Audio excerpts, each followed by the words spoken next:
condenado antes mesmo do julgamento. Essa é a situação do ex-presidente Jair Bolsonaro, faltando menos de uma semana para ele se sentar no banco dos réus da primeira turma do Supremo Tribunal Federal.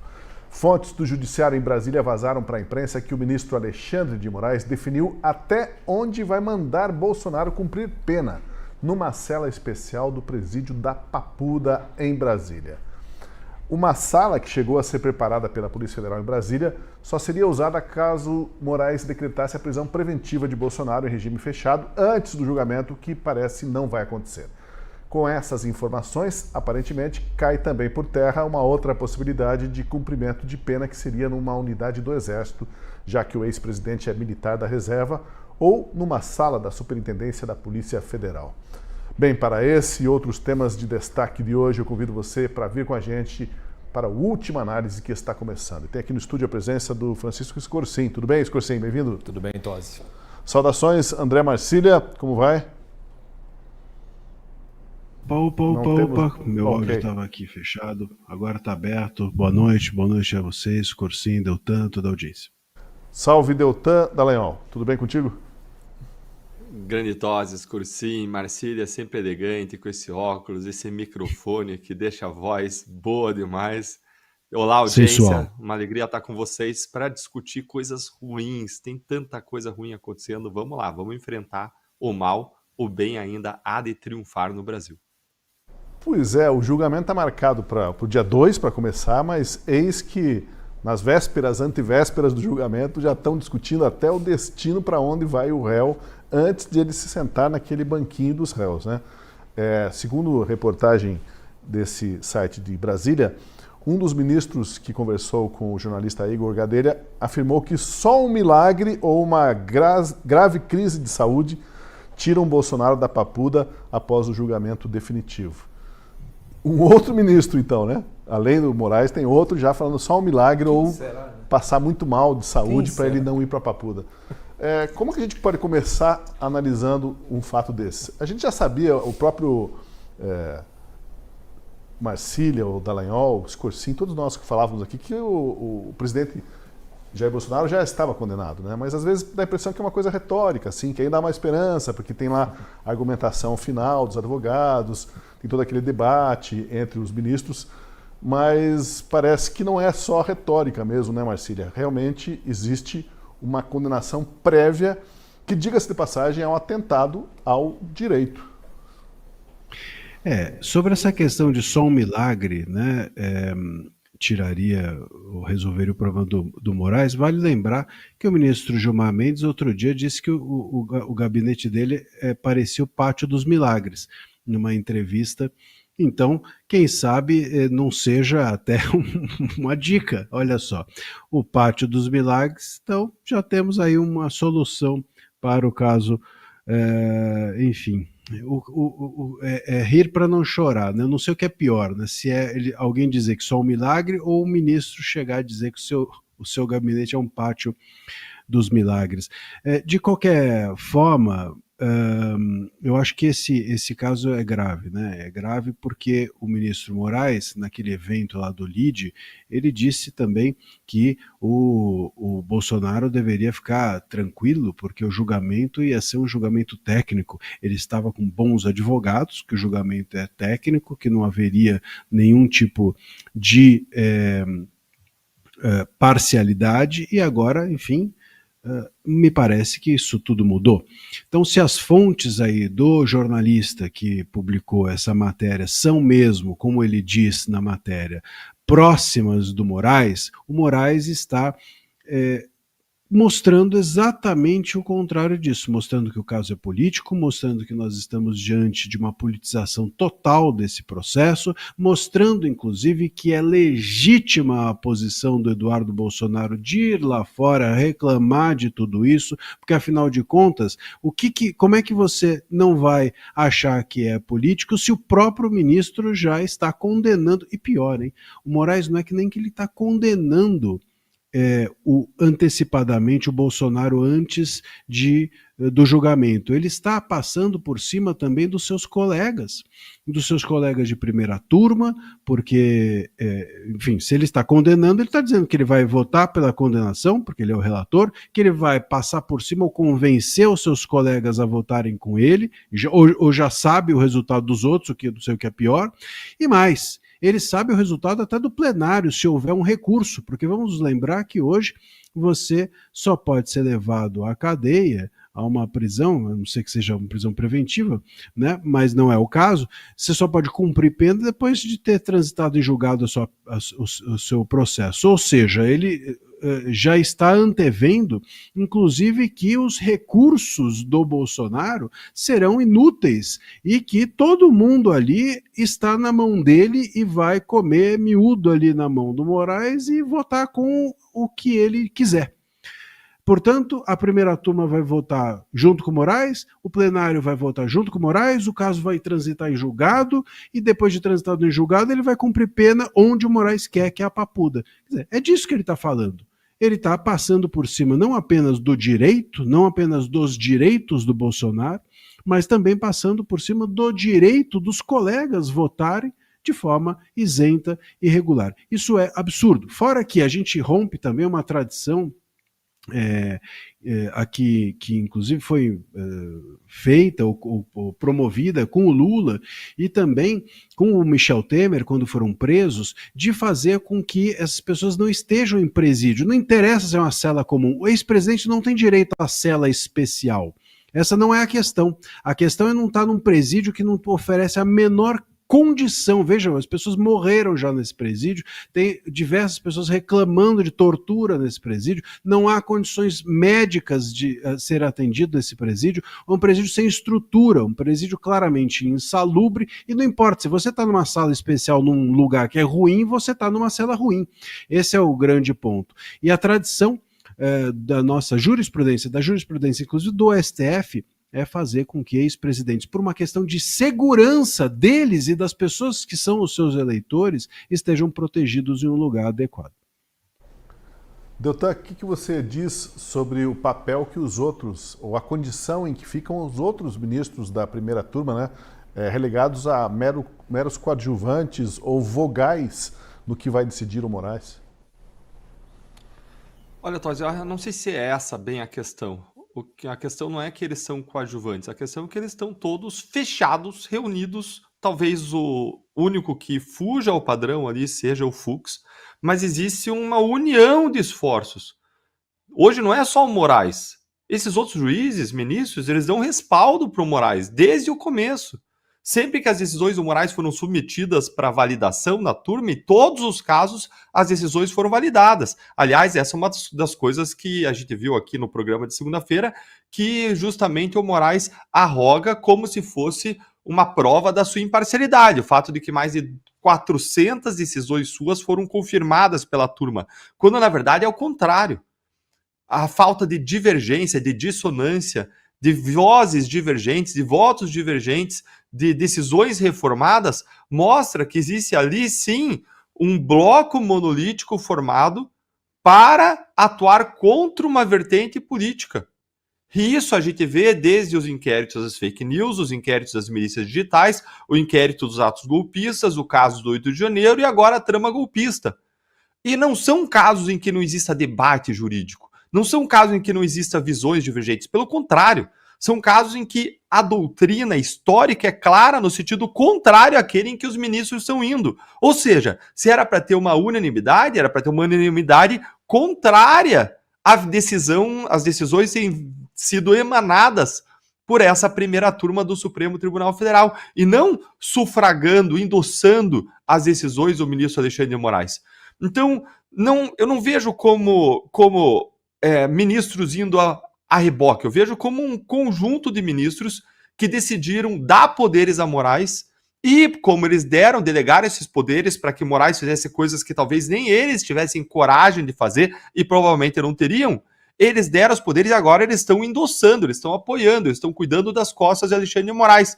O primeiro rompe que a gente vê nisso veio com a aplicação da Lei Magnitsky e uma tentativa de alguns de descolarem, não irem, por exemplo, ao jantar que o Lula fez em respaldo ao Moraes, em desagravo ao Moraes. E aí começaram a surgir críticas internas manifestadas à imprensa pela primeira vez. Pela primeira vez, a gente viu ele assumindo erros e dizendo: se eu errei, todos erraram porque todos estavam juntos. Então eu vejo ali um bloco que tem como expressão desse bloco, como ponta de lança, como voz mais ativa, como cara que tem a coragem de botar a mão na massa, aí sim, Alexandre de Moraes. E quando eu ouço, Tosi, você trazer essa notícia de que o presidente Bolsonaro já tem destino certo, que é uma cela na Papuda, eu acho que a gente extrapolou aqui totalmente os limites do direito.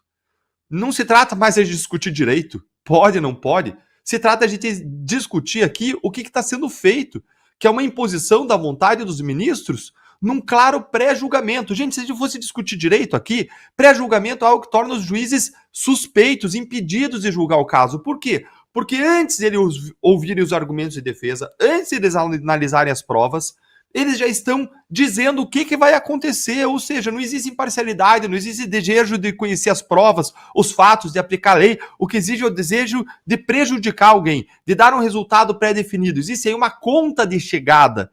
E se em algum lugar do mundo alguém quiser dizer que isso é imparcialidade, a pessoa enlouqueceu. Nenhum lugar do mundo admitiria isso. E a gente tem um caso em que não só eles já adiantaram a condenação, mas adiantaram até onde que a pessoa vai cumprir a sua condenação, que já está predita e adiantada, inclusive, em público.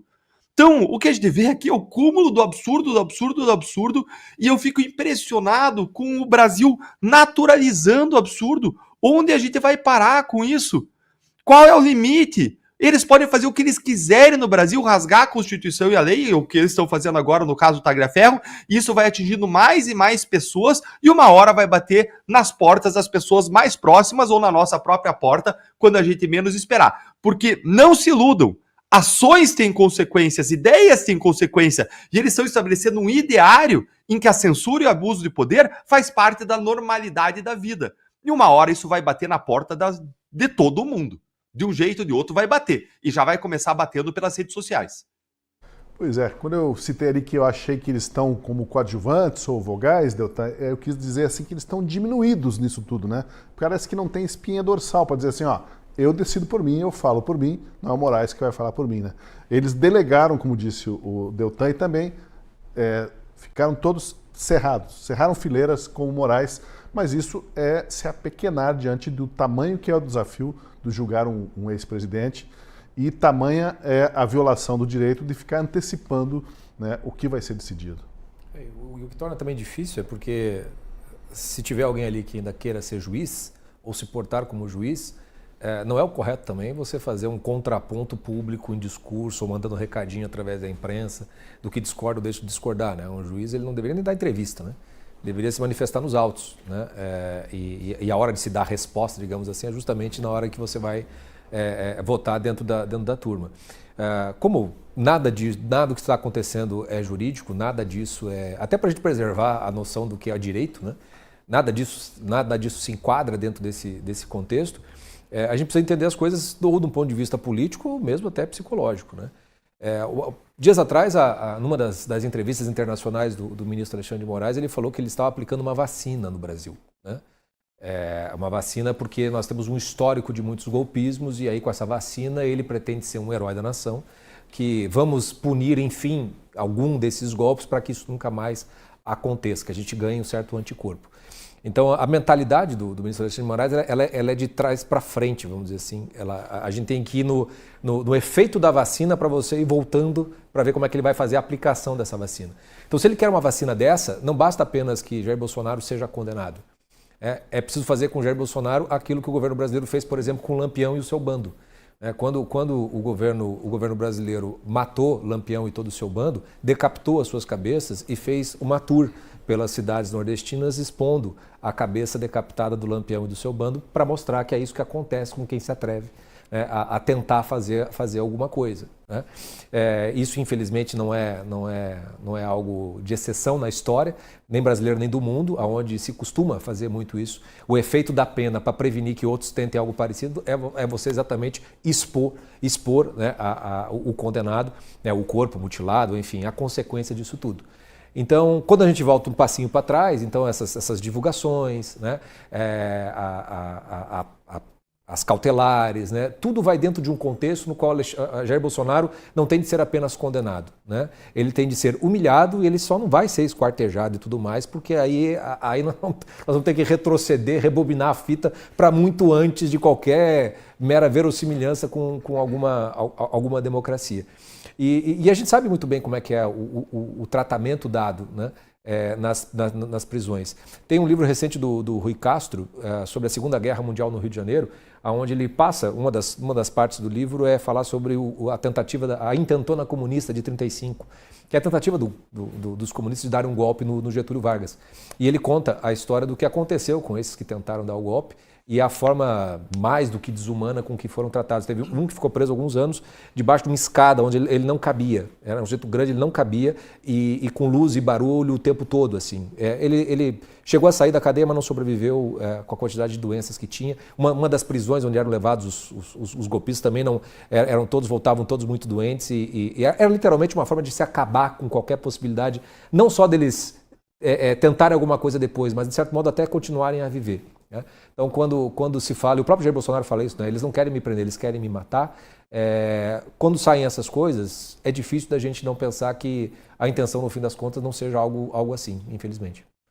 Pois é, mas quem pensa diametralmente oposto a tudo que a gente está falando aqui hoje é o ministro Gilmar Mendes do STF. Hoje, durante um evento em Brasília, Gilmar Mendes voltou a defender o colega Alexandre de Moraes, dizendo que as ações de Moraes à frente dos inquéritos contra atos golpistas são inquestionáveis e que o país, a história, fará jus ao que Moraes está fazendo hoje pelo Brasil. Acompanhe. Eu não conheço no detalhe, obviamente, os senhores sabem, eu não sou sequer dessa turma, mas eu apoio o ministro Alexandre de maneira inquestionável. Eu acho que o Brasil deve muito ao ministro Alexandre de Moraes. Eu sou plenamente solidário ao ministro Alexandre de Moraes.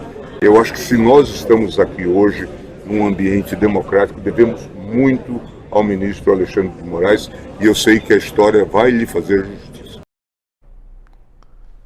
Faltou ali o áudio, ele vai lhe fazer justiça, né? Que é como ele fechava. Pois é, colocou aí o Gilmar Mendes que ele tem o apoio total ao Moraes e é inquestionável. Quando você ouve um magistrado dizendo que algo é inquestionável, ele tira toda a possibilidade de dúvida, toda a possibilidade de erro e já afirma que acabou, não se discute isso. Estranha essa fala do Gilmar Mendes, Marcília. Bom, primeiro registrar aqui a honra, né, de estar no mesmo telão. Eu, Deltan, acho que sente a mesma coisa, de estarmos no mesmo telão que o Gilmar Mendes, né? Não é uma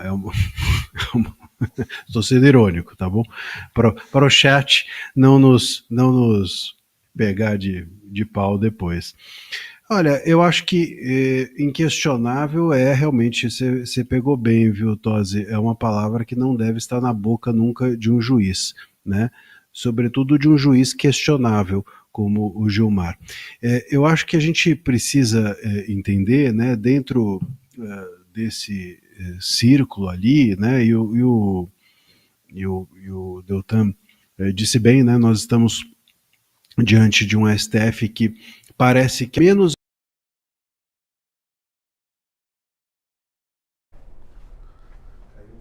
Caiu a internet, vamos ver se estamos com eles.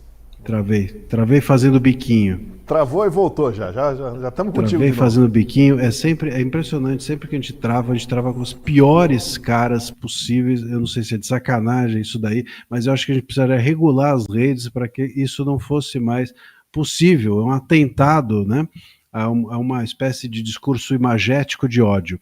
De qualquer forma, voltando, o Deltan se diverte ali.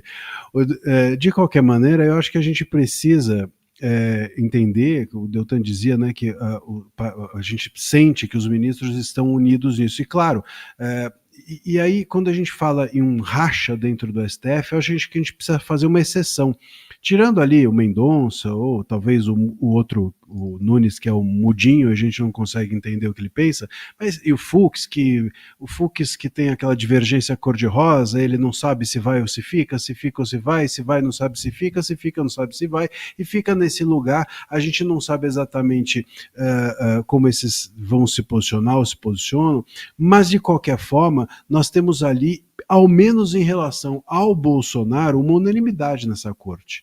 Né? Então esses rachas que podem estar acontecendo em relação às sanções da Magnitsky, parece que não existe em relação ao Bolsonaro.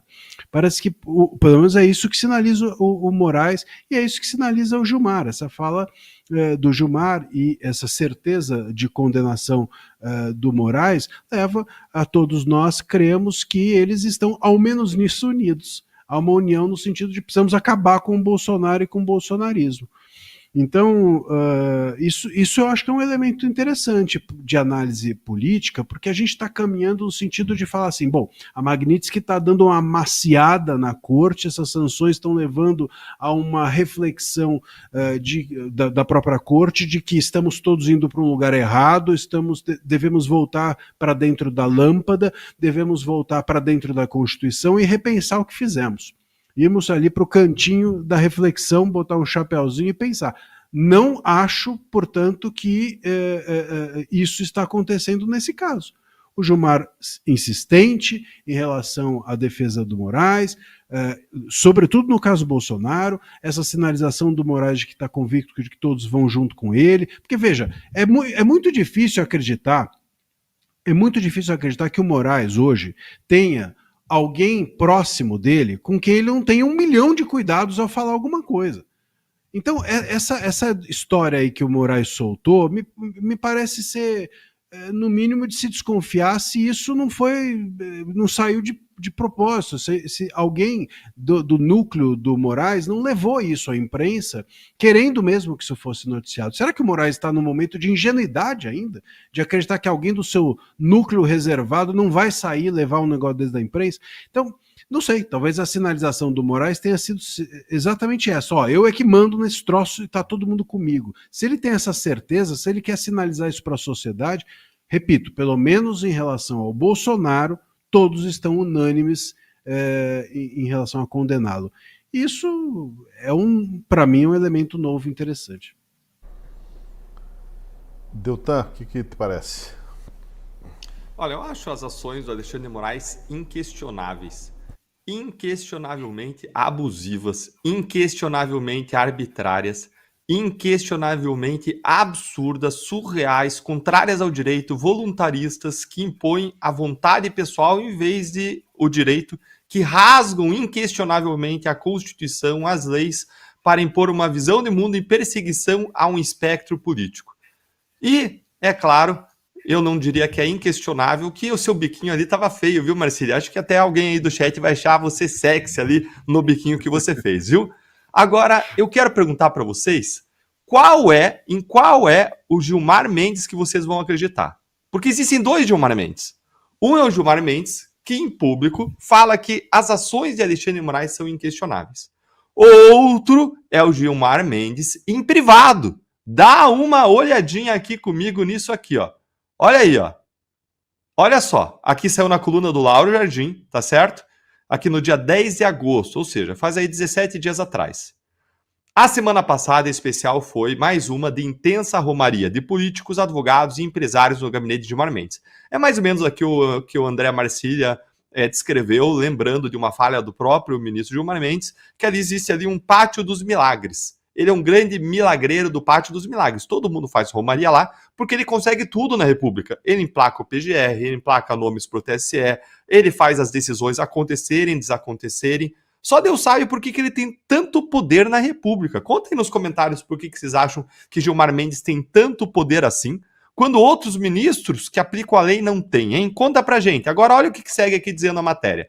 A propósito, em alguns desses encontros, Gilmar reconhece certos excessos em decisões de Alexandre de Moraes. Opa! certos excessos em decisões de Alexandre de Moraes. Mas, olha só, deixa claro que não deixará de apoiá-lo aí publicamente. Ou seja, publicamente ele já está dizendo que a postura dele vai ser uma, mas em privado ele já admite algo totalmente diferente. Em qual Gilmar Mendes você acredita? É mais ou menos como aquela situação do Mauro Cid. Lembra do Mauro Cid? Que ia perante a Polícia Federal e falava uma coisa, dançava ali a música que a Polícia Federal cantava, dançava conforme a banda tocava, né? Dançando como a banda toca, como se diz. E aí ele lá, nos seus áudios no celular, espontâneos, voluntários, sem qualquer pressão, desdizia tudo aquilo que ele dizia perante a Polícia Federal. Dizia, olha, não é bem assim, eles queriam que eu enquadrasse desse jeito, mas não era assim, mas eles estavam me pressionando, olha, não aconteceu isso, não aconteceu aquilo, eles estão botando ali no papel o que eu não disse. Em qual Mauro Cid acreditar? No espontâneo e no Gilmar Mendes espontâneo, ou naquele que vai a público dizer uma mensagem diferente? E olha, não é novidade na história pessoas que falam uma coisa, mas pensam outra. E Jesus já criticava os mestres da lei e fariseus como hipócritas, pessoas que pregavam uma coisa, mas agiam de outro modo. O que a gente vê aqui é um Gilmar Mendes que entende que sim, existem abusos, sim, existem excessos, mas em vez de erguer a sua voz contra as ilegalidades, abusos e excessos, para aí sim defender a Constituição, não. Defende uma aplicação da vontade pessoal do poder arbitrária, discordante com a lei, simplesmente porque eles têm um plano. Qual plano é esse? Cada vez o plano fica mais óbvio, mais evidente, mais claro, para ninguém poder negar. O plano é derrotar o bolsonarismo e jogar Bolsonaro na cadeia. Agora, esse cursinho, o ministro Gilmar Mendes falou, eu não sou dessa turma tal, mas, enfim, não conheço bem o caso, mas é inquestionável. Não conhece bem o caso, não está acompanhando direito o caso, mas é inquestionável que ele fecha com o Alexandre de Moraes na sequência. Ou seja, já é um voto, mais um voto garantido para o Alexandre de Moraes, caso isso prossiga para o plenário, né? E como é que pode antecipar assim, né? Estamos fechados nessa questão. Poder não pode, né? Não deveria poder. Mas se tem uma coisa que é inquestionável é o fato de que o que diz os códigos, a lei e a Constituição já não valem grande coisa. Quando eu escuto, é importante contextualizar, né? O ministro Gilmar Mendes estava ali no lead, né? Que obviamente ele está tentando se manifestar publicamente por conta daquele embate que teve na semana passada entre o ministro André Mendonça, que falou no sentido muito contrário, né, e o ministro Alexandre de Moraes. Ele faz ali aquela solidariedade pública que o ministro Gilmar Mendes tem feito sempre que pode, mas como bem lembrou o Deltan, o ministro Gilmar ele atua como um político, né? Então aquilo que importa é aquilo que ele não diz, é aquilo que ele faz, independentemente do que ele diga. Mas quando eu escuto ele falando, aliás, é até uma analogia interessante, né? Não sei se o nosso espectador, esse seriado ainda não é muito antigo, acho que todo mundo mais ou menos lembra da história do Breaking Bad, né? Que é a história do como é que você se torna mal, que é a história do Walter White, um professor de química que tem um diagnóstico de câncer, e aí para ele deixar a família bem, ele resolve se tornar um traficante, né? Ele vai criar a sua própria metanfetamina de pureza, etc. e tal, e aos poucos ele vai se tornando um gênio do mal, um gênio do crime, ele muda até o nome dele. E esse processo psicológico, né, dele se inebriar com o seu próprio poder lembra um pouco um certo ministro da Suprema Corte, mas tem um outro personagem que eu acho interessante do seriado, que ganhou inclusive um seriado dele só, que é o Saul Goodman, que é o advogado, meio porta de cadeia, que é o Better Call Saul, essa é a propaganda dele, né? Você tem qualquer problema, liga para o Saul que eu resolvo, né? Que eu faço. E ele vai se tornar meio que o sujeito que vai dar um suporte, né, e uma solidariedade ao Walter White em todos os seus momentos. Toda vez que eu vejo o ministro Gilmar Mendes falando em público em solidariedade ao ministro Alexandre de Moraes, me soa muito com o Saul Goodman, né? E essa história de que bate no gabinete dele à procura de Moraes, de milagres, né? Me parece muito o Better Call Gilmar Mendes para ver se resolve o negócio. Eu acho que vai ter que bater em outros gabinetes para ver se consegue resolver, porque eu acho que para onde esse barco do STF vai, com tudo que ainda vai acontecer vindo dos Estados Unidos, acho que nem Gilmar Mendes salva. Olha, porque eu joguei a tela errada para as pessoas verem, não foi? Pois e vocês nem me avisaram. Você estava falando uma coisa e eu estava lendo outra e me embaralhou a cabeça aqui. Bom, o El Deltan, ele sabe o que ele está fazendo. Olha só, deixa eu compartilhar aí com o pessoal na tela, vocês me ajudam? Só para eu mostrar agora a tela certa, ó, porque antes eu tinha mostrado a tela errada. Se puder me colocar na tela cheia, isso aí, ó. Aí, ó, tá a coluna do Laro Jardim no Globo, como eu prometi. Gilmar Mendes reconhecendo os excessos, as decisões, mas dizendo que vai manter a sua blindagem a Alexandre de Moraes. Tá aí o texto agora só para ficar mata a cobra e mostra o pau, porque a gente gosta aqui no Última Análise de ser bem fundamentado, de mostrar a real para vocês, e não só falar, mas mostrar as evidências. Ok, tá feito esclarecimento. E também, assim... Falou, Tosi, o Deltan falou do meu biquinho, mas mostrou a cobra errada aí. Mostra lá o que tinha no slide anterior lá, Deltan, tinha bigonha. Eu pensei, mas por que está escrito bigonha? Ele está falando de outra coisa. Eu não estava entendendo, eu falei, puxa... É que eu já deixei separado aqui, ó, que eu já ia falar do PGR Paulo Gonet, também da indicação dele, né? Eu já deixei separado alguns trechos aqui para comentar e ilustrar a gente o vai comentário chegar, para vocês. A gente vai chegar nesse ponto, então. Olha só, vamos lá, perdão. O Brasil tem um novo Procurador-Geral da República, agora são dois, um no papel e o outro oficiosamente. O Procurador-Geral da República, no papel, continua sendo Paulo Gonet. O presidente Lula assinou hoje a recondução dele no cargo por mais 2 anos, mas isso ainda depende de sabatina no Senado. No entanto, quem na prática assumiu o papel de acusador, de titular de várias ações penais perante o Supremo Tribunal Federal é outra pessoa. E quem apontou essa usurpação de poder por outra pessoa, usurpação do poder do Paulo Gonet, está aqui entre nós, Deltan Dallagnol. Explica essa história aí, então, que tem um segundo procurador aí. Temos 2 procuradores gerais da República. Como é que é isso? Sim, é isso aí. Na minha coluna para a Gazeta do Povo, que foi publicada ontem, que já se tornou rapidamente ali ontem a mais lida do jornal, eu comentei que o Brasil tem sim um novo Procurador-Geral da República. Todo mundo está sabendo, né? Fui indicado agora. Quem? O deputado Lindbergh Farias, líder do PT na Câmara, mais conhecido como o Lindinho das planilhas Odebrecht, acusado de receber mais de 4 milhões de reais em propinas pelos delatores. Mas, Deltan, por que você falou isso? Porque é verdade, gente. As ações mais recentes contra o Bolsonaro no STF estão sendo articuladas e pedidas por quem? Por ele. Com a aprovação explícita do outro PGR, que é o PGR que pelo jeito não manda nada, que é o PGR Paulo Gonet, e do ministro Alexandre de Moraes, que acata os pedidos do novo PGR Lindbergh Farias. O próprio inquérito em que a Polícia Federal está investigando os crimes de coação do curso do processo, obstrução de investigação e abolição violenta do Estado Democrático de Direito contra Eduardo e Jair Bolsonaro por conta das ações lá dos Estados Unidos foi proposto por quem esse inquérito? Por ele, Lindinho.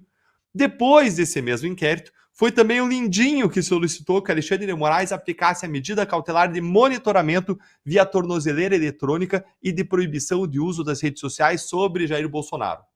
E, mais uma vez, ontem agora Moraes atendeu a mais um pedido de quem? Dele, Lindinho. E ordenou que a polícia cerque a casa do Bolsonaro e o monitore 24 horas por dia, sem descanso, para evitar aí uma suposta fuga.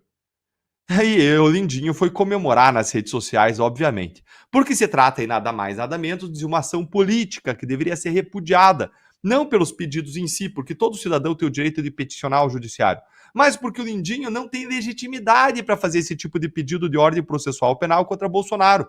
Ele sabe que não tem. A PGR e o Moraes também sabem que não tem, mas ele continua fazendo. E o pior de tudo isso é que a PGR e o Moraes continuam a dar pareceres ou decisões favoráveis a esses pedidos e a atender esses pedidos do líder do maior partido opositor ao réu. O que está acontecendo, no fim das contas, é uma instrumentalização sem precedentes e sem fim da lei e do direito para perseguir e destruir inimigos políticos. É um lawfare puro. Infelizmente, aí a PGR e a STF estão se deixando instrumentalizar pelo PT dessa forma.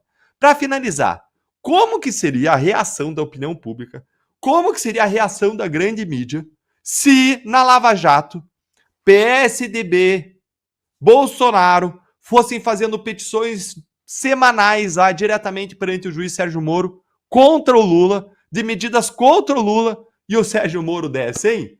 Aí ia ou não ia ser uma imensa gritaria? Pois olha, realmente, como o Deltan citou ali, parece que o Paulo Gonet agora fica à sombra do deputado federal Lindbergh Farias. E sempre o mesmo roteiro, né?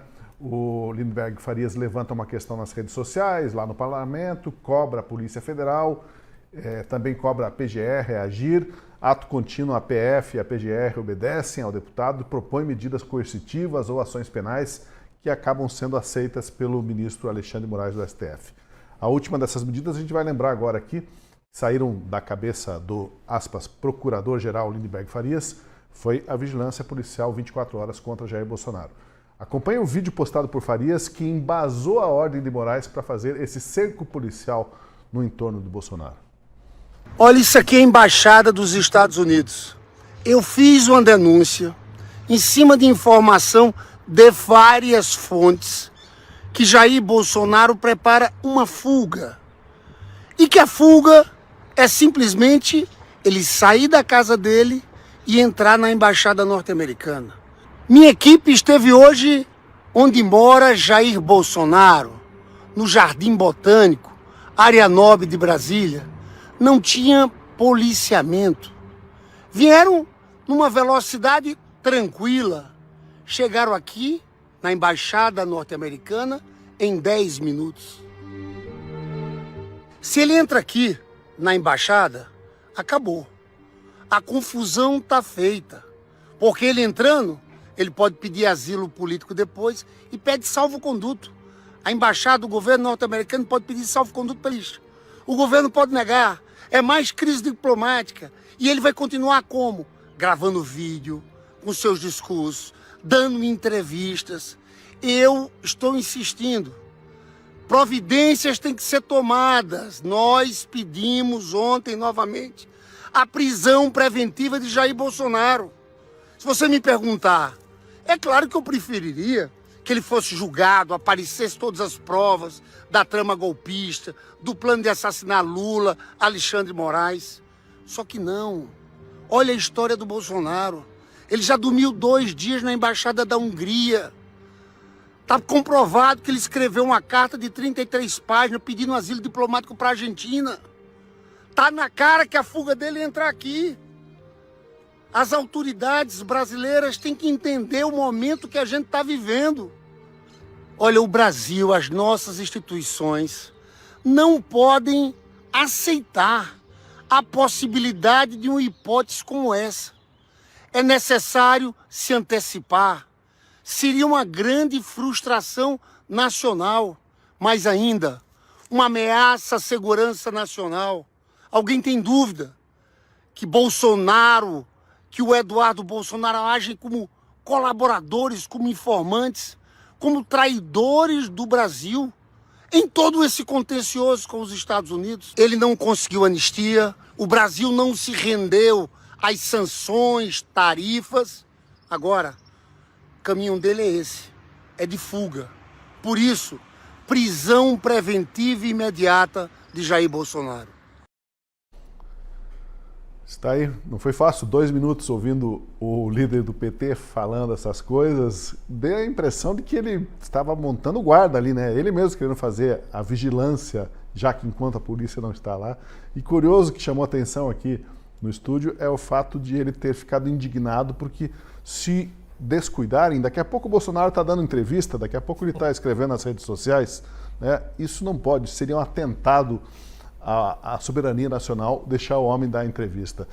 Marcela, o que você pode extrair aí de bom ou de ruim, ou sei lá do que, de tudo que falou o Lindenberg e desse papel que ele assumiu, que parece que deveria envergonhar um pouco o Paulo Gonet, né? Porque ele realmente se coloca como procurador-geral hoje. Para quem está acostumado, né, ele com seus parceiros ali, o Lindenberg tem dentro do seu partido, né, pessoas que roubaram, né, ele agora acha que dar entrevista é um problema. Então, enfim, é de se lamentar. Essa história do Lindenberg, eu acho incrível que as pessoas levem a sério ainda o Lindenberg. O Lindenberg é um parlamentar porta de cadeia. Tem os advogados porta de cadeia, né, que é aqueles que ficam na porta da delegacia procurando um cliente para ajuizar alguma coisa, né? Parece algum, tem um preso, vamos ajuizar. O Lindenberg é um parlamentar porta de cadeia. Ele fica ali na porta da cadeia, e quem que eu vou ajuizar hoje e tal. Enfim, mas ninguém leva a sério advogado porta de cadeia, mas ainda levamos, infelizmente, dentro do Brasil, a sério esses pedidos do Lindenberg. E eu acho que isso porque, claro, o desejo do Moraes é o de que esse pedido chegasse, o desejo da Polícia Federal é o de que esse pedido fosse feito. Eles legitimam pelo Lindenberg esse desejo de julgar aquilo, né? É claro que não é a genialidade do pedido, dessa pérola que nós vimos hoje, né? Não estava com o Lindenberg. Me parece óbvio que o Lindenberg é só o útil, né? Ali não é o inocente útil, mas a palavra que eu quero dizer eu não vou dizer. É alguém que é útil, mas não tem utilidade, né, a não ser essa. Então, enfim, eu acho que não tem nenhuma relevância nessa história o Lindenberg. Assim como não tem o Gonê, vamos dizer a verdade aqui, né? Antes fosse, se o Lindenberg pudesse, claro, pegando a brincadeira do Deltan, né, mas se a gente for pensar que o Lindenberg se ele fosse ele o procurador, a PGR, eu ainda ficaria feliz, porque a gente passaria pelo menos a ter PGR. Eu acho que ele tem esse entusiasmo todo, talvez ele pudesse mesmo assumir, porque o Gonê, ele vive, vocês falaram que ele está nas sombras do Lindenberg, de quem que o Gonê não está nas sombras? O Gonê está na sombra de todo mundo, né? Eu inclusive, até também botei nas minhas redes, falei, olha, nessa história do Lula reconduzir o Gonê, o que me espantou não foi o Gonê, me espantou que foi o Lula. Eu achei que tinha sido o Moraes que ia reconduzir o Gonê. Porque é esse o espanto. O Lula é que é o estranho dessa história. O que o Lula tem a ver com isso? Acho que era o Moraes que tinha que ir lá e reconduzir, né? Porque está o Gonê, parece, a serviço de tudo que nós temos visto, né? O próprio Moraes defendeu esse processo do golpe muito mais do que o Gonê. Quem não se lembra nas audiências ali, o Moraes fazia uma pergunta, o Gonê, é isso mesmo, como se estivesse falando com o chefe, né? Opa, é isso aí, chefinho, essa foi boa. Quer dizer, então assim, é nesse lugar que nós estamos. Isso é constrangedor para todos nós, é o chefe, entre aspas, assim, o representante do Ministério Público. Mas enfim, que o Mauro Vieira é do Itamaraty, o Gonê é do Ministério Público. Vocês verem onde a gente está com o Estado. Deltan, você acha que pode ter mesmo algum jogo ensaiado aí, do tipo, olha, você faz barulho, aciona a PGR, aciona a Polícia Federal e nós vamos ser provocados e vamos levar adiante? Algo mesmo ensaiado, né? Não orgânico, assim, que, puxa, ele foi lá e percebeu o risco de fuga, que está sem guarda a embaixada, sem nenhum aparato policial, e aí organicamente ele faz a denúncia e isso progride naturalmente dentro da PGR, da Polícia Federal, ou na verdade essas coisas têm cara mesmo de algo muito bem ensaiadinho, tamanha frequência com que isso tem se repetido, né, Deltan, como você já colocou na tua resposta anterior. Então, eu acho que a minha visão é de que isso é orgânico, isso não é uma jogada ensaiada. Pode parecer, mas não é. O que o Lindenberg está fazendo é o que ele sempre faz. É atacar a direita, é buscar derrubar a direita, é pregar amor e democracia, mas querer derrubar a pluralidade. É aquilo que os jovens de esquerda nas universidades fazem. Pregam democracia, amor, pluralidade, e quando você marca um debate, alguém de direita vai na universidade, como aconteceu agora recentemente com o Guilherme Kilter aqui na Universidade Federal do Paraná, e eles boicotam. O que o Lindenberg está fazendo é isso, é a atividade regular dele. Agora, o que é errado é o STF comprar isso, é o PGR assumir os pedidos como se fossem dele. Por que está errado? Porque se fossem devidos os pedidos, quem tinha que ter feito era a própria PGR. Se não fez é porque não era cabível. Aí vem o Lindenberg dizendo, pedindo, e aí a PGR faz e o Alexandre de Moraes simplesmente carimba. O que acaba acontecendo aí é praticamente aí uma atuação em que o Supremo Tribunal Federal agora e a PGR viraram aí um longa-manos, é uma expressão jurídica que a gente usa, né? Viraram uma extensão, um puxadinho do gabinete do Lindenberg Farias na Câmara dos Deputados, em que simplesmente carimba os pedidos e ações que ele promove contra, mais uma vez, Bolsonaro e o bolsonarismo. E aí, Scorsin, o que chamou a atenção de tanto que o Lindenberg, o Lindinho, ele tinha apelido de feio também, né? Ele tinha apelido de Lindinho e de feio na planilha da Odebrecht. Mas eu acho que o Marcelo ali queria fazer uma uma parte. Só fazer um breve adendo, que eu também não acho que exista ali que estão todos mancomunados. A minha ideia é a seguinte: acho que o Lindbergh ele vai fazer o pedido o dia inteiro, ele só faz isso, né? Eu queria saber o que ele faz além disso, mas isso ele passa o dia inteiro fazendo pedido. Eu acho que ele tem talvez um aplicativo lá de pedidos para o STF que ele só troca o nome e sai tocando para frente. Podiam até fazer, até fica uma dica, né? Aplicativo Lindbergh, talvez um aplicativo para advogados, né? O aplicativo Lindbergh é um sistema que, enfim, sai imediatamente um pedido para qualquer lugar. Mas, de qualquer forma, o que tá aí, Lindbergh, é uma dica. E se você não se reeleger, fica minha sugestão, montar um aplicativo e vender para escritório de advocacia. O pedido mais rápido do faroeste, né? De qualquer maneira, o ponto é o seguinte: eu não acho que existe nada mancomunado, mas eu acho que o Lindbergh, como ele vai disparar sempre pedidos e pedidos e pedidos, eu acho que até a Polícia Federal gostaria de ter feito esse pedido no lugar dele, né? Mas ele consegue ser mais rápido do que todo mundo. Então, o ponto é que eles são utilizados, né? Como eles têm a certeza de que o pedido vai ser feito em algum momento por qualquer razão, o STF se aproveita disso para sair decidindo cada vez mais agressivamente contra todos. Então, eles usam o Lindbergh, né, como ele é útil nesse sentido. Não acho que exista um trançado, mas com certeza se eles usam o Lindbergh em razão dessa natureza dele. Aquela frase que a gente ouve com frequência, né, de que a gente só age quando é provocado. Então, por favor, nos provoquem, né? Alguém nos provoque. E não precisa falar duas vezes para o casal Hoffman, né? Lembrando que é o Lindbergh com a Gleisi Hoffman, que forma essa dupla aí, a dupla do aplicativo. Batman Robin. Mas pode ser o casal também, o Lindinho com o Gonê, né? Mas tem uma coisa que, ainda que seja espontâneo, orgânico isso, é sempre bom lembrar que em todas as manifestações oficiais do Trump com relação à situação brasileira, ele nunca tratou o STF de maneira específica. Ele sempre tratou que nós temos um problema o regime brasileiro, o tipo de perseguição que está sendo feita pelo regime brasileiro. Esse tipo de atuação do Lindbergh apenas dá materialidade para a acusação que o Trump fala. Porque o que você vê é, se não tem um conluio, efetivamente falando, entre o PT, que é o governo que comando executivo, com o STF, assim vai parecer e vai ser difícil de dizer que não existe. E a segunda coisa que eu acho que é assim, o Paulo Gonê, a PGR, desde muito tempo, ele já chegou a fazer algumas manifestações pedindo por arquivamento de alguns inquéritos, de algumas ações, que foram completamente ignorados. O Alexandre de Moraes passa por cima sem o menor pudor, né? E agora até com o assanhamento, né, do Lindbergh fazendo as movimentações pela PGR, me perdoe a imagem, né? Mas até para combinar com o casal e até para combinar com a realidade que a gente vive, mas a PGR virou um preservativo. Entendeu? Está sendo usada e daqui a pouco vai ser descartado, porque nem precisa mais. Né? Já que tem o Lindbergh fazendo, é só botar um carimbador lá e toca o barco. Para que PGR? Para que toda essa estrutura? Né?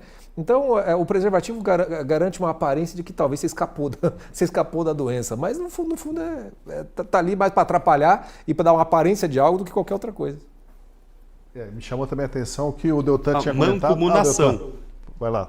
Não tem uma mancomunação, mas tem um claro alinhamento, tem uma convergência aí, Tosi.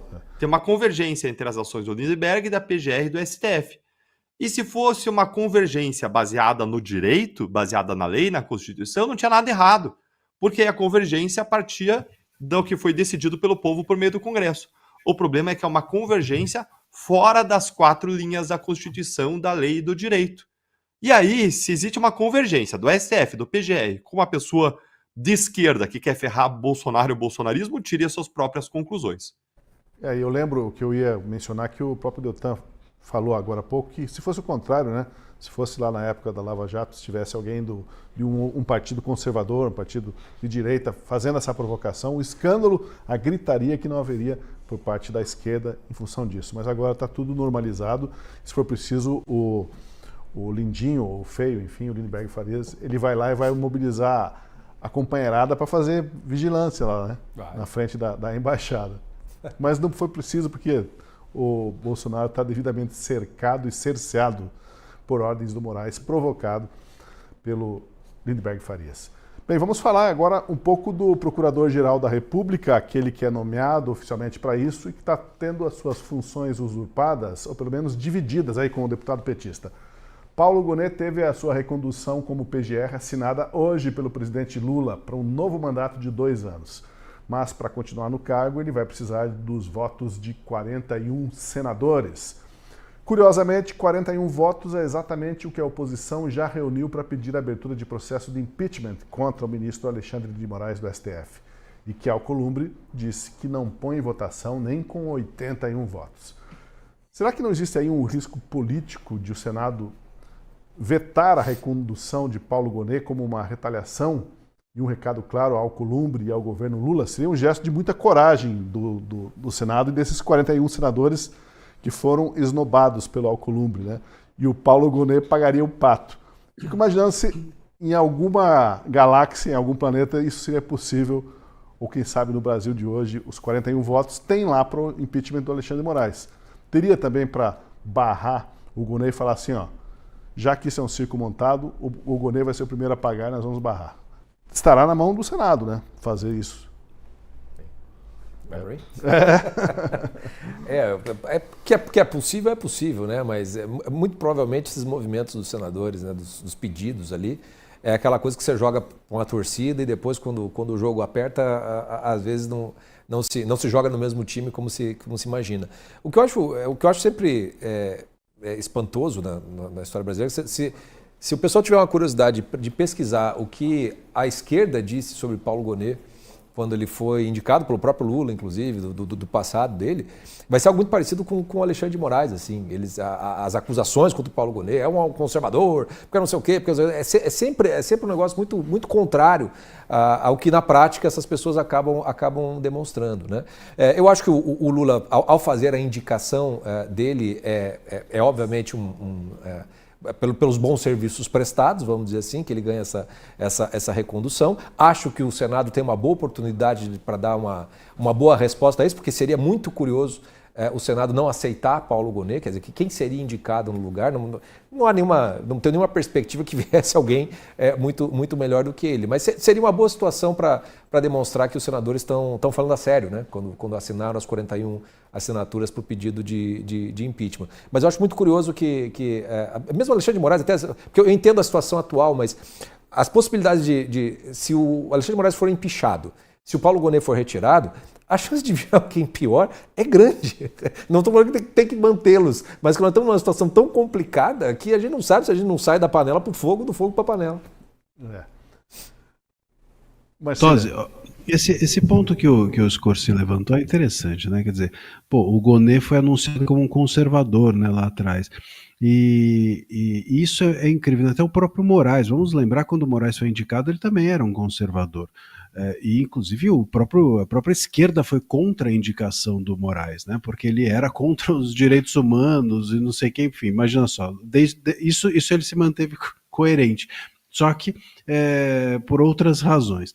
De qualquer maneira, as pessoas mudam, né? E esse é um ponto relevante e que eu acho que vai a favor também de pensarmos numa reforma, porque você indica uma pessoa por uma cabeça, a pessoa se torna outra. Então, enfim, não é mais a mesma pessoa que o cara indicou. Não é mais a mesma pessoa que passou por aquele crivo do Senado. Não sei, talvez devêssemos repensar algumas coisas, como, sei lá, nessas reformas que se pretendem em algum momento, será que não deveria haver uma sabatina a cada X tempos, não uma só eterna? Coisas assim precisam ser pensadas porque as pessoas mudam e também porque as pessoas se pervertem dentro do poder. O poder engolfa a pessoa se torna menor do que o lugar onde ela está. Então, se você tem uma ideologia tal, você entra ali, você é pasteurizado pela ideologia da própria instituição. Isso é claro dentro do STF. Pessoas entram ali e se tornam o STF, não que elas eram fora. Né? Diversos ministros, o próprio Barroso, por mais que ele tivesse alguns defeitos, pelo menos a meu ver, antes de ser ministro, ele era uma outra pessoa, do ponto de vista conceitual, do ponto de vista, já estive em aulas em que ele estava, etc. E, enfim, ele era uma pessoa tolerável ideologicamente. Não era alguém que hoje quer recivilizar o povo. Então, o STF, ele toma conta da pessoa de forma tal que eu confesso que é um negócio temerário, né? Porque muitas pessoas falando assim, pô, o próximo presidente tem que dizer quem que ele vai indicar para o STF. Ou a gente precisa indicar para o STF alguém que seja com esse ou aquele perfil. Aí a pessoa é indicada e vira outra pessoa lá dentro. Vira outro. Né? Se torna alguém que sustenta o STF e não a sua visão dentro do STF. E isso é algo que precisa entrar no radar, sobretudo dos políticos, quando pensarem numa nova indicação ou quando nós pensarmos, enquanto sociedade, numa reforma do judiciário. Agora, Deltan, é de toda descabida a ideia de que talvez o Senado pudesse dar esse recado forte, vetando a recondução do Gonê? Porque eu digo assim, a gente sabe que a revolta do Senado com Alexandre de Moraes é por causa da perseguição aos envolvidos nos atos de 8 de janeiro. Ele deu penas draconianas para essas pessoas que estavam lá fazendo protesto e vandalismo. Mas quem denunciou e quem pediu a aplicação dessas penas, ou seja, quem participou dessa execução aí duríssima contra esses condenados, foi o Gonê, ele que propôs. Então, de certa forma, você atingindo o Gonê, você também atinge aquela base, aquela tese que dá sustentação a todo o processo do 8 de janeiro. Não é totalmente descabido que pudesse haver algum movimento no Senado no sentido de fazer essa retaliação, já que o Alcolumbre não deixa nem com 80 votos, 81 votos, pautar o impeachment do Alexandre de Moraes. Tosi, descabido não é, mas me soa hoje, diante do cenário político atual, e política muda a cada dia, hoje me soa irrealista. Por quê? Porque é um pouco teoria dos jogos aí. O senador que vai votar contra, eventualmente, o Gonê, ele vai ficar com medo do Gonê ser validado ainda assim, continuar no cargo, e vamos lembrar, hoje ainda existe a figura do rabo preso, que tem o nome eufemístico aí de foro privilegiado. Ou seja, hoje, se alguém vota contra o Paulo Gonê, se alguém vai contra o Paulo Gonê, é crítico, bate nele, pede para ele não ser reconduzido, e o Paulo Gonê é reconduzido, essas pessoas todas ficam na mão do Gonê. E o raciocínio na política é um raciocínio muito fora das 4 linhas do campo, muito de caráter retaliatório. Pelo que se fala do Paulo Gonê dentro do Ministério Público, pelo histórico dele, eu não acho que ele teria um perfil retaliatório, eu não acho que ele retaliaria, queria retaliar quem eventualmente votou contra. Mas na política todo mundo funciona assim. E aí aquela história, a pessoa vê o mundo pelos olhos do óculos, pela cor do óculos que ela mesma usa. Então os políticos, eles não vão ser loucos de se colocar em risco, confrontando, indo contra alguém que provavelmente de toda forma vai ser validado e com o risco aí da pessoa se tornar um inimigo de alguém que pode ter nas suas mãos investigações contra esses senadores que estão hoje aí na sua função. E mais, ainda que as pessoas votassem contra, a questão é, qual vai ser o resultado? Qual vai ser o output aí disso? Qual vai ser o ganho disso? Afinal de contas, o Lula vai escolher o outro. E será que não vai ser pior do que o Paulo Gonê? Vamos ver, vamos lembrar que Lula está reconduzindo o Paulo Gonê, não é necessariamente porque Lula acha o Paulo Gonê o melhor PGR para ele, não. Lembre que agora, recentemente, esse mês, no processo de recondução, o Paulo Gonê pediu, desculpa, eu tô gripado, pediu a redistribuição do caso que estava engavetado com o Toffoli, que é o caso da investigação da corrupção do INSS. É uma coisa que quem quer ser reconduzido e atua politicamente aí tende a não fazer. A minha leitura é que o Paulo Gonê tem um compromisso com o STF, não com o governo Lula. Quem é o padrinho da indicação do Paulo Gonê é o STF, e já era lá atrás na primeira indicação, especialmente Gilmar Mendes e especialmente Alexandre de Moraes. Agora, Lula era meio obrigado a reconduzir o Paulo Gonê, mesmo ele tendo pedido a redistribuição do caso do INSS, que saiu da gaveta mofada do Toffoli e foi parar com quem? Com André Mendonça, uma ação altamente danosa para o governo Lula e para o PT, que vão tentar aí esconder seus esqueletos no armário. Mas o Paulo Gonê teve uma atuação muito firme. Então, veja, Paulo Gonê não é necessariamente o melhor nome para Lula. Mas por que Lula, então, reconduziu o Paulo Gonê à PGR depois de 2 anos? A minha primeira reação é que é óbvio que ele faria isso. Tem uma série de razões para a recondução do Gonê nesse momento, mas tem duas razões principais no cenário atual, que são as mais fortes e as mais preponderantes. E a gente pode começar com essas e depois aprofundar a análise ao longo aí do programa. A primeira grande razão, é que a indicação de um novo PGR veio a calhar de acontecer há praticamente uma semana da fase mais sensível do julgamento da suposta trama golpista. A leitura dos votos dos ministros do plenário, que a gente já sabe quais vão acontecer todas aí pela condenação de Bolsonaro e dos demais réus, com uma exceção ali, talvez, o ministro Fux, que pode divergir em relação à culpa dos réus em determinados crimes e em relação às penas. Ou seja, a primeira grande razão para a recondução do Gonê é que Lula não quer interferir na peça do teatro no meio do espetáculo. Quando a gente está chegando a um clímax da história, seria um péssimo momento para trocar os atores. Especialmente porque com o Gonê você tem um ator que já está estável, previsível em relação aos seus movimentos, à sua performance.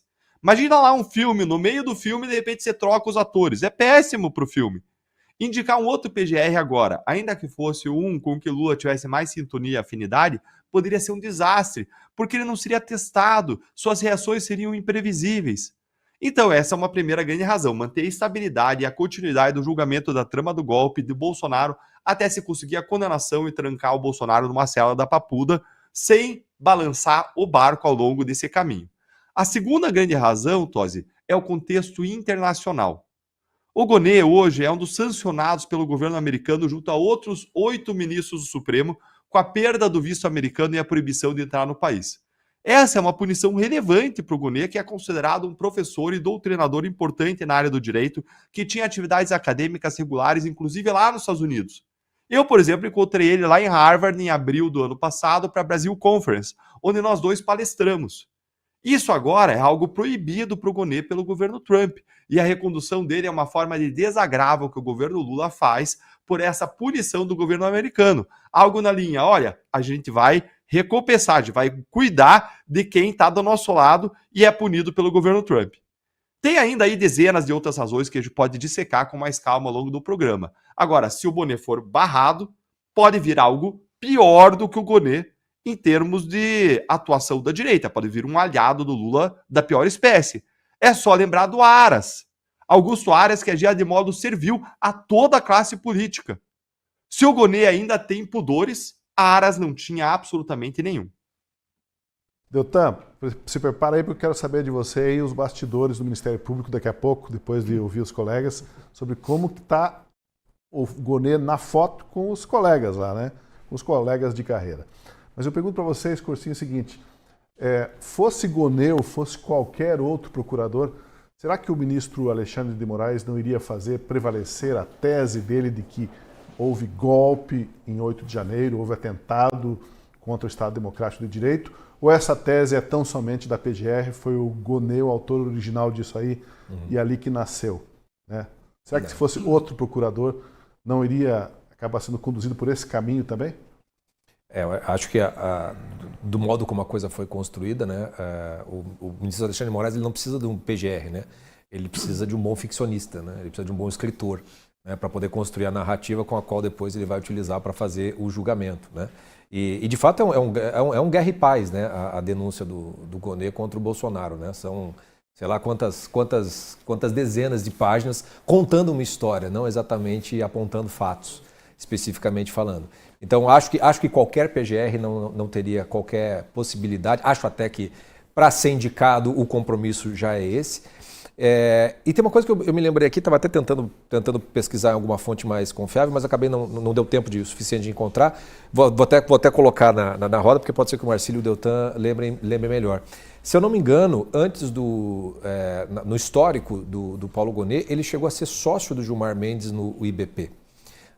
E quando ele foi para a primeira indicação, foi com o aval, né, do Gilmar Mendes, também com o apoio do Alexandre de Moraes. Né? Ele saiu da sociedade antes, eu me lembro vagamente disso, mas não tenho todas as coisas. Vendeu por 12 milhões. Vendeu a parte dele. Né? Então, quer dizer, essas coisas que no Brasil é muito difícil você não se tornar suspeito, porque as relações são muito próximas, as indicações são muito escancaradas, porque há uma relação que existia atrás. Então fica muito difícil você querer convencer a população de que não é um jogo de cartas marcadas, né? Não é um compadrio que acontece ali na elite de Brasília, né?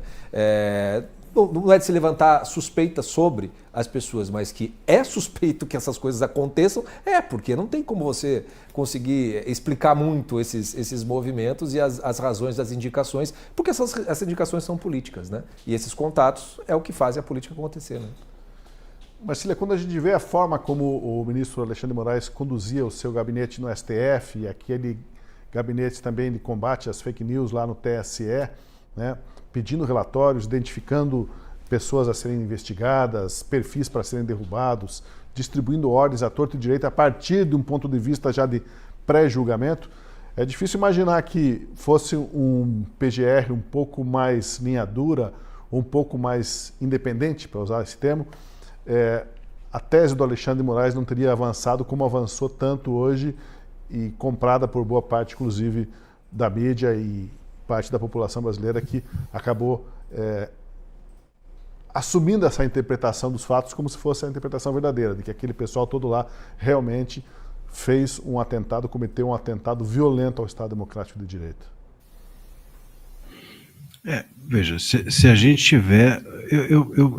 Como eu comentei anteriormente, eu fico receoso se nós temos como ter um PGR independente. Se nós temos como ter... Realmente, essa é uma questão que eu preciso até refletir, discutir com os universitários, etc. Porque a gente... Será que a gente tem... Será que é possível uma visão divergente entrar nessa bolha? Ou será que ao entrar nessa bolha que circunda o STF, a divergência se converte em convergência, né?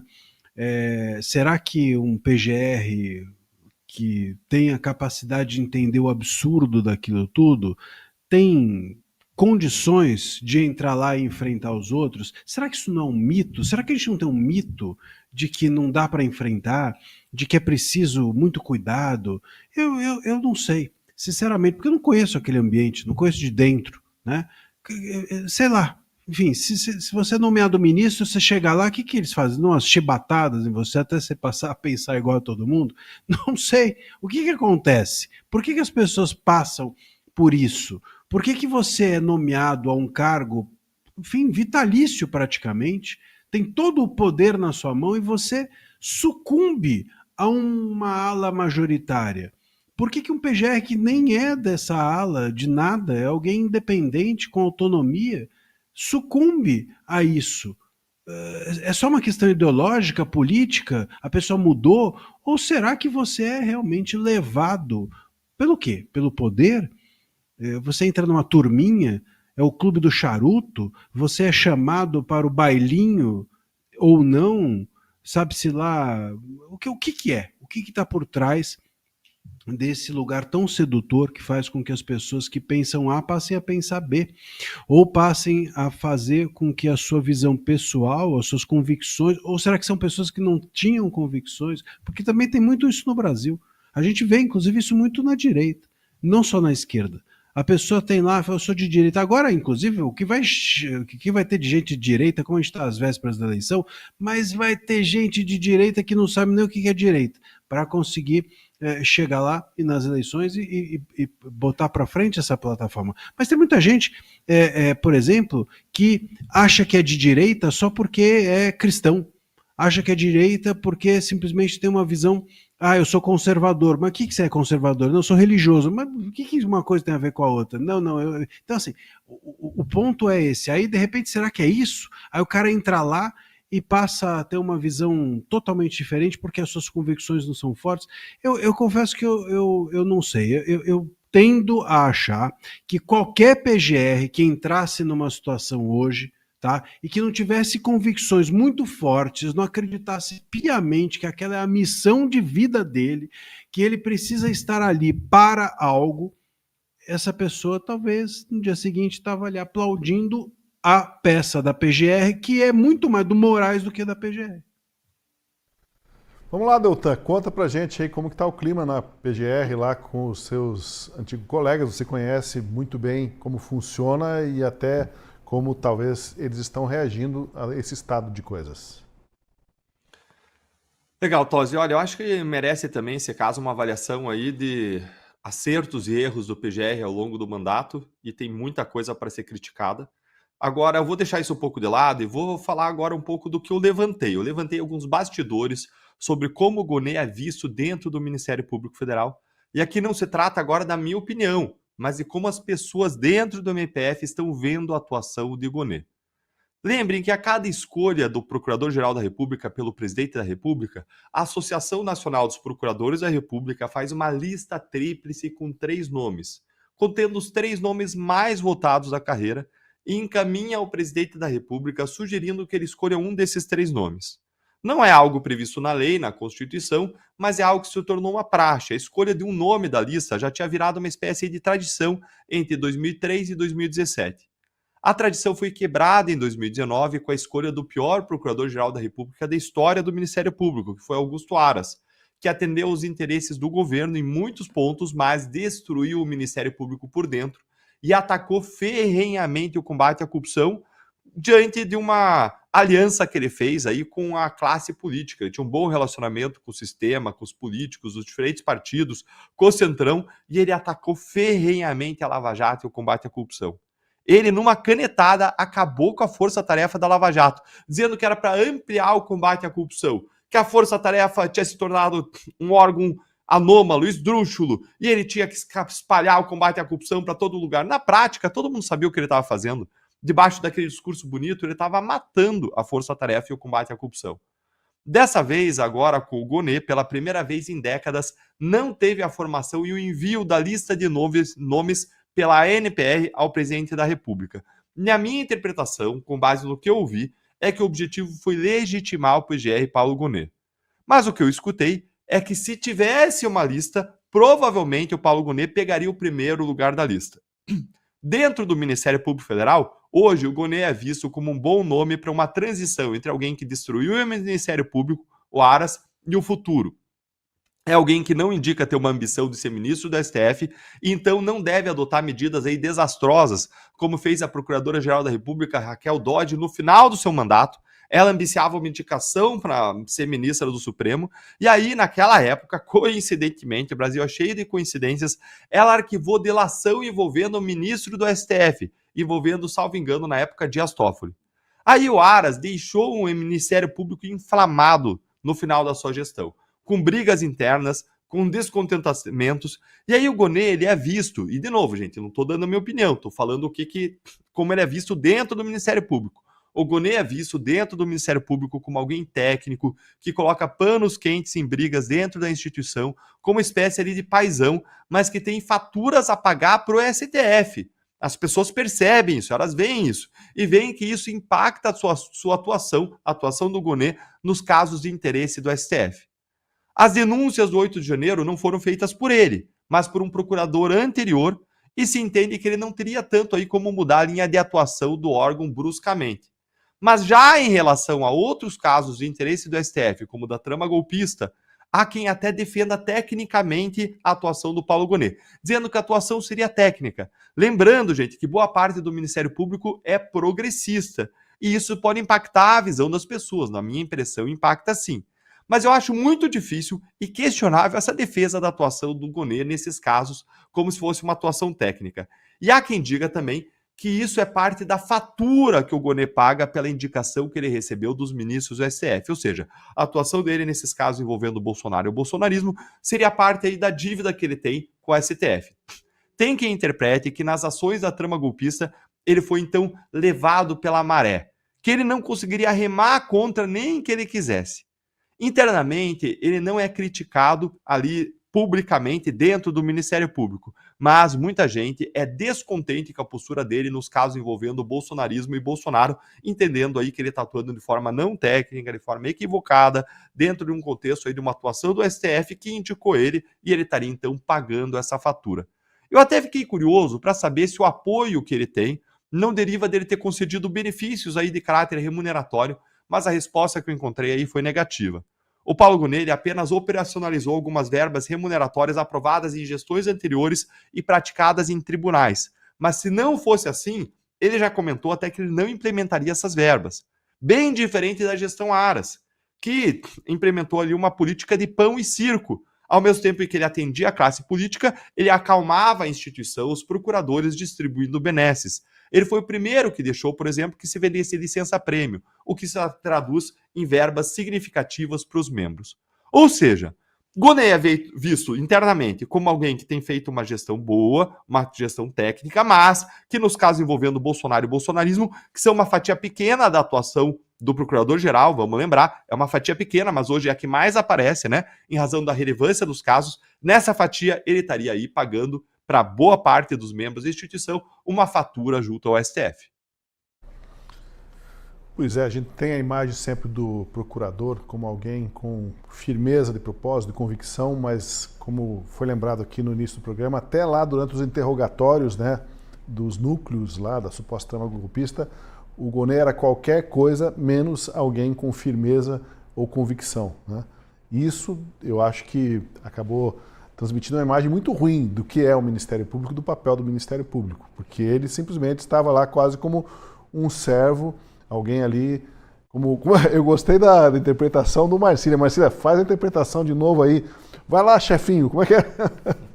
Ficou muito boa, viu? Não, era constrangedor, era um negócio constrangedor. Eu acho que, inclusive, o Deltan pode nos dizer. Eu vejo, eu vou fazer a imitação, mas antes é necessário que a gente aqui fazer uma ressalva de que eu recebo, por exemplo, muita mensagem de juiz constrangido com o STF. Eles não falam, mas eles mandam, procuram a gente, falam assim, pô, você acredita que lamentável e que triste isso, tal, pena que a gente tá nessa, porque é óbvio. Uma vez um juiz falou uma coisa para mim, há muito tempo atrás, uma época que tacaram uns tomates no carro do Gilmar Mendes, não sei se vocês vão lembrar isso faz um tempão, e um juiz virou para mim e falou assim, quando tacam tomate no carro do Gilmar Mendes, imagina o que o cara não acha que pode fazer na minha vara, né, na primeira instância. O cara sobe na mesa e sapateia. Então, a falta de respeito ao STF gera um desrespeito em escala também para baixo. Então, a falta de respeito ao Gonet também gera desrespeito aos demais, ao Ministério Público de uma forma geral. E esse desrespeito é cavado por eles mesmos. Embora eles tentam passar a culpa para os outros, mas é deles isso. E o Gonet, nesse dia, né, das audiências, era um negócio constrangedor. Eu me lembro dessa cena do Gonet, o Moraes falando, olha, a pergunta, o Gonet queria fazer uma pergunta, o Gonet não conseguiu fazer a pergunta, o Moraes fez a pergunta por ele, e o Gonet, é isso, eu lembro dele fazer esse gesto, é isso que eu ia perguntar, como se fosse ali um estagiário, feliz da vida, de nervoso, e feliz da vida do chefe ter consertado aquilo que ele tinha feito. Isso é um descalabro, né? É uma coisa lamentável. Sem contar, alguém lembrou aqui ainda que houve um momento que ele falou assim, fiz, e daí soltou aquela palavra. Isso, ainda tiraram, né? Tiraram ainda, né? Das degraus. É fato, é verdade. Olha, a gente começou aqui o programa falando sobre essa condenação prévia do Jair Bolsonaro, que já estão até decidindo que ele vai para Papuda, que vai numa cela especial na Papuda, não vai para a Polícia Federal, não vai ter um tratamento diferenciado. Informações que saem lá de dentro da corte, antes mesmo do julgamento. Pois olha, tem mais uma informação de pré-condenação, digamos assim, ou de favas contadas nesse processo. Agora estou vendo uma notícia aqui que diz que o STF vai além da prisão e deve definir quem irá tirar a patente de capitão do Bolsonaro. Já estão pensando assim, se vai ser o STF mesmo ou se vai ser a Justiça Militar. Como é que vai ser já o day after para ele perder a patente? Mais uma situação em que tudo já está se pensando no dia depois de amanhã, como se daqui até o julgamento e durante o julgamento fosse só pro forma, só cumprir o ritual e passa a régua e toca a vida, né? A própria patente de capitão dele já está na fila para ser rasgada, ser arrancada. É uma ansiedade tão grande, né, para chegar nos final, para fazer o Bolsonaro desaparecer da Terra, né? E o mais curioso é que é o seguinte, para que eles possam conseguir fazer isso e o Jair Bolsonaro se tornar uma espécie de bode expiatório, né, e uma vacina para futuros golpistas, é que você precisa convencer a população disso, né? E se tem uma coisa que o Alexandre de Moraes, por mais que ele acelere e ele pareça conseguir tudo o que ele quer em termos institucionais ali dentro do STF, para fora do STF, ele já fracassou fragorosamente. Né? Assim como ele não recua 1 milímetro, né? Não recua também nem 1 milímetro a percepção de metade da população de que tudo isso é um grande jogo político, que é uma perseguição muito, muito escancarada. Né? Ou seja, uma coisa que me parece que vai acontecer é o seguinte, vão condenar o Bolsonaro, vai acontecer tudo isso. Ok, e depois?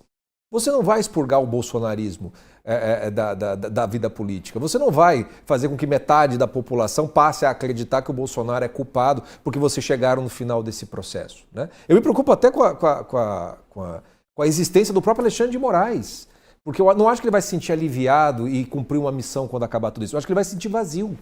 Ele vai dizer, quem é que eu pego agora? Para onde que eu vou com isso tudo? Né? E mais ainda, né? Os Estados Unidos, é muito nítido que os movimentos que os Estados Unidos podem fazer para sancionar o Brasil inteiro, eles estão sendo contidos. Daria para ter ido já avançado muito mais e claramente aquilo está sendo contido. Ou seja, o julgamento do Bolsonaro, de certo modo, é a última capacidade que eles vão ter para tentar, digamos assim, atirar em alguém. Porque depois disso, o que vai se fazer? O que vai se fazer? Vai se rasgar as vestes da democracia e vão partir para perseguição explícita de jornalista, de candidatos, etc. Porque agora tudo está meio que dentro de um guarda-chuva em que o Bolsonaro espera-se a condenação. Depois disso, como é que faz? Como é que você apaga? Porque o Bolsonaro simboliza algo que, a hora que você tira o Bolsonaro do jogo, não é um desaparecimento, não é um exorcismo do bolsonarismo, é o contrário. Vai haver uma multiplicação de Bolsonaros aparecendo por todo lado, vai ter muito caos e confusão dentro da direita para se rearticular com tudo isso, mas o fato é que isso não vai desaparecer. Os próximos capítulos dessa história é de muito mais confusão do que apaziguamento. Dá a impressão também que o Bolsonaro está num buraco e aí chegou a notícia, o Trump quer tirar o Bolsonaro do buraco. Cava mais fundo, joga mais terra em cima dele, né? Joga pedra, tenta tacar, fechar esse poço, deixa ele enterrado lá porque o Trump quer resgatá-lo. Nós vamos mostrar que aqui nós estamos com ele como refém, nós jogamos ele mais fundo ainda no buraco se quiserem vir salvar. Mas o ponto que você levanta é bem interessante, queria saber o que o Marcília acha desse desdobramento aí que o Scorsin apontou. O Scorsin tocou num ponto que eu confesso que eu não tinha pensado, mas acho muito interessante. A gente fala muito como é que será a sobrevivência do Bolsonaro, mas a pergunta boa é como será a sobrevivência do Moraes. Agora, perdão, eu não estou resfriado, mas eu peguei de vocês aqui agora virtualmente. Eu me lembro, Scorsin, de um livro chamado Mayombe, é um livro angolano de um autor chamado, o pseudônimo dele era Pepetela, o nome dele é Arthur Pestana, e ele foi um guerrilheiro do MPLA, que era o movimento esquerdista de libertação de Angola, lá de Portugal, não sei o que, em 70 e pouco, e ele escreve um livro sobre, como se fosse um diário, até porque ele era um guerrilheiro. E o personagem principal do livro, que é o Comandante Sem Medo, que esse é o apelido, acaba a guerra, há a libertação e tal, e ele não consegue voltar, ele não consegue acabar a guerra, porque ele se viciou na guerra.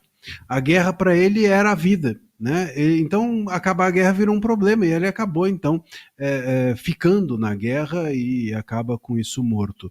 Me lembro também, enfim, já que os esquerdistas aí, já que a gente está nesse assunto, do Che Guevara, outro exemplo, né? Enfim, o Fidel Castro sentou lá na cadeira e curtiu a vida, e o Che Guevara foi procurar uma nova guerra e acabou morto. Então, porque não podia, ele queria a guerra, e o Moraes tem esse perfil de ele quer a guerra, tá claro, ele não volta atrás. Eu tenho sempre dito isso, como eu acho um bom exemplo. Se o Moraes um dia se encontrar com o seu carro numa rua sem saída e ele entrar errado, ele bate no muro, mas ele não dá ré. Ele bate no muro e quebra a parede do outro e ainda convence o cara que está dentro da casa de que ele quebrou a parede a abrir a outra parede para ele, porque ele está certo, ele está ali, e talvez ainda prenda as pessoas ali. Deu no mínimo 24 horas para elas se manifestarem sobre não terem dado passagem, terem colocado uma parede na frente dele. Então, uma pessoa com esse perfil ele não vai voltar a ser juiz, até porque desconfio que ele nunca tenha sido dentro dessa perspectiva de combate. É uma pessoa bélica que vive disso, se alimenta disso. Ele disse isso. É preciso, ele fala isso nos eventos. É preciso coragem. Juiz que não tem coragem tem que procurar outra profissão. É necessário combater. Agora é que vai ser. É uma linguagem de guerra, não é uma linguagem de juiz. Ele não entendeu é que ele é que está na profissão errada. Ele talvez devesse ter seguido as Forças Armadas, talvez ele devesse ter sido policial, mas não juiz. Juiz não é isso. Se ele fosse policial, talvez ele ficasse feliz nessa visão bélica dele, né, porque isso está no sangue, né, o combate, todo dia acaba um combate e vai para outro. O juiz não combate, o juiz é passivo, o juiz está observando, o juiz é aquele que se distancia. E o Moraes não tem esse perfil, nunca teve. E depois desse combate todo, muito difícil que tenha. E digo mais, receio que o deslumbramento dos holofotes que foram dedicados a ele, né? Outro dia, ridiculamente, uma jornalista inclusive, escreveu um artigo dizendo que o Moraes causa nela... como dizer isso gentilmente, mas causa nela mais arrepios. primitivos. Desejos mais primitivos. Boa, doutor. Me salvou aqui de ser vulgar. Mas, assim, é uma coisa que talvez mexa com a cabeça dele, né? E isso vai ser muito difícil dele digerir depois que ele for digerido por todos nós. Deltan, explica melhor aí. Você contextualizou a fala do Marcílio, mas eu estou por fora dessa história, talvez como muitos dos espectadores. Uma jornalista que publicou um artigo na Folha de São Paulo dizendo que Moraes tinha uma postura firme, uma postura ali de quem tinha ali uma grande, como eu posso dizer isso aqui em rede aberta, sem censura e sem horário nobre. O melhor resumo vou usar aquela frase lá, só que agora recontextualizada, dizendo que Moraes desperta nela os instintos mais primitivos dela, e esses são instintos, vamos dizer assim, muito buscados na noite, por muita gente sai à noite, vira à noite, então, para dar um contexto aí. Não, só para eu estava outro dia num programa e eu fui falar que a prisão do Bolsonaro ia causar comoção social e acabei falando que causaria comoção sensual.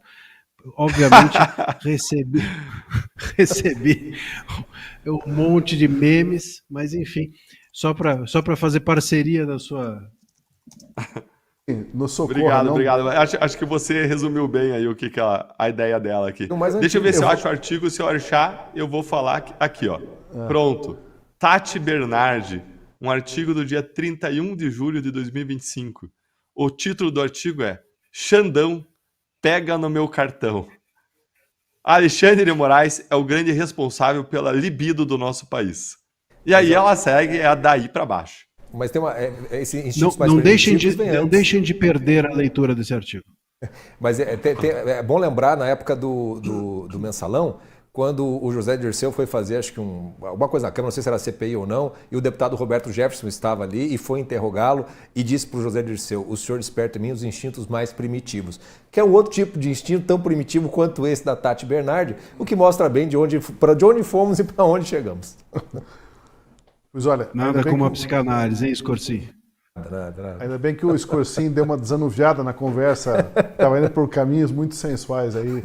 É melhor não, né, Scorsin? Vamos para outro tipo de instinto primitivo, melhor. Do TACAP, da luta, do enfrentamento, né, da ameaça que vem de um animal que a gente precisa estar com forças para enfrentar. Enfim. Olha, eu tô achando aí que você tá com um discurso de ódio cometendo uns crimes aí contra o Estado Democrático de Direito. Esse negócio evocando aí instinto de luta. Logo você vai estar no inquérito. Não, mas isso é o tal do combater o bom combate, viu, Deltan? Agora sim, hein? Saiu bem. Coloca o democraticamente, pacificamente na frase. Exatamente. Muito obrigado, Marcílio. Obrigado, Deltan. Scorsin, Obrigado, foi um prazer novamente. Especialmente a você por ter acompanhado a Última Análise. E siga com a gente no canal da Gazeta do Povo. E seja assinante. Apoie o jornalismo, o debate que a gente faz aqui no Última Análise, porque são os assinantes que possibilitam isso. Apenas R$1 por mês nos 3 primeiros meses e você apoia a Gazeta do Povo. Obrigado, até o nosso próximo encontro.